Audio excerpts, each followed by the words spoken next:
My name is Adam. I'm 28 years old and a programmer.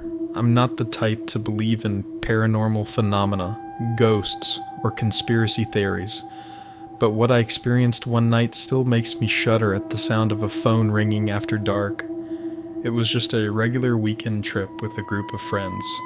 5 people, 2 cars, a stay in a cabin in the middle of nowhere. We planned to sit around a campfire, share stories, and drink beer under the stars. Peter was the one who found the place. He had a knack for discovering these atmospheric, cheap locations. This time, we ended up deep in the forests, far from civilization. The cabin was indeed picturesque, but something felt off the moment we arrived.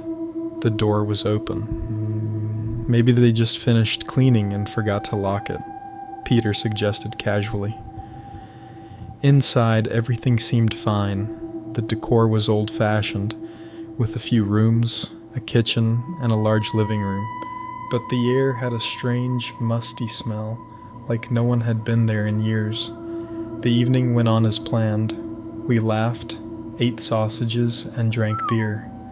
Around midnight, Anne went inside to grab a sweater. A few minutes passed, and she didn't return. When she finally came back, she looked pale. "Someone's in there," she whispered. We laughed, thinking she was messing with us, but her face was dead serious. I heard footsteps upstairs, and the door closed by itself. Peter, Jacob, and I grabbed flashlights and went to check. The cabin was silent.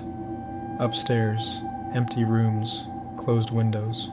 "Maybe a draft," Jacob muttered, though he didn't sound convinced. Then we heard a door slam downstairs. We ran down, but no one was there. Only the front door was wide open. The tension was rising. We decided to stick together, but we didn't want to panic yet. We were adults. We weren't going to run away because of a draft, right? We sat in the living room, talking about what had happened.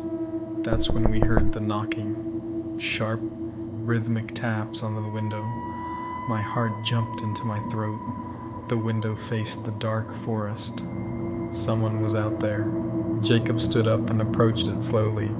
No movement outside, just his reflection in the glass. Then the power went out. Absolute darkness. We heard footsteps on the porch. Someone walked past the window, but we couldn't see a face. Panic took over. I grabbed my phone. No signal. "Screw this. We're getting in the car and leaving," I said. We ran to the door. It was locked. From the inside, someone had turned the key. Then we heard it. A quiet laugh. From somewhere deep inside the house. The bathroom light flickered on. Someone was in there. I don't know how we got out. We pulled at the doors. A window in the kitchen swung open, and we bolted into the night. We ran to the cars, starting them in a frenzy. In the headlights, I saw the cabin door. It opened slowly. Someone stood in the doorway. I couldn't see their face, but I knew they were looking right at me. We sped away, not daring to look back. The next day, Peter called the owner to tell him something was wrong. He heard one sentence that froze his blood. "That house hasn't been for rent in years. Who gave you the keys?"